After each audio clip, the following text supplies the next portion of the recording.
এই যে দেখুন আমাদের সবজি বাড়ি। আমরা 2 জায়া মিলে চলে এসেছি সবজি তুলতে। কেন বলুন তো? কারণ আমি চলে যাব আজকে উত্তরপাড়া। এইজন্য যখন বাড়ি গিয়েছিলাম সেদিন চলে আসবো। যেদিনে আসার ভিডিও যাওয়ার ভিডিও দিয়েছি, কিন্তু আসার ভিডিও আপনাদের সাথে শেয়ার করা হয়নি।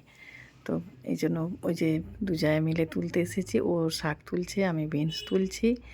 আর বিনস বেশি হয়নি, অল্প ধরেছে। তাই ওটাকে তো তুলে নিই। এইজন্য বিনসগুলো আমি তুলে নিচ্ছি।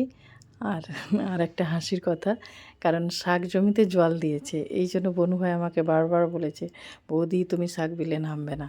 শাক জমিতে নামলে শাক ঘেঁটে যাবে, আর সব নষ্ট হয়ে যাবে। বন্দনা শাকের জমিতে এইজন্য নেমেছে।" তো আমি নামিনি। কেন বলুন তো আমাকে নামতে বারণ করেছে? আর বনু ভাই সবসময় আমার পিছনে লাগে এই নিয়ে। আর এই যে বন্দনা ধনেপাতা শাক তুলে দিয়ে আমরা এসেছি শিম তুলতে। এখনও শিম একটাও তোলা হয়নি, বাড়িতেও খাওয়া হয়নি। ধরেছে নাকি দেখি, হ্যাঁ 2-4টে ধরেছে।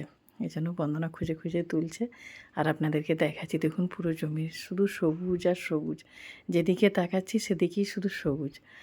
এই সময় গ্রামের সৌন্দর্য বলে বোঝানোর নয়, মানে বলার মতন ভাষা নেই আমার কাছে, এতটাই সুন্দর। তো আপনারা যদি কেউ এই সময় গ্রামে আসেন বুঝতে পারবেন যে গ্রাম কী জিনিস। গ্রামের সৌন্দর্য মানে সবার কাছে হার মেনে যায়।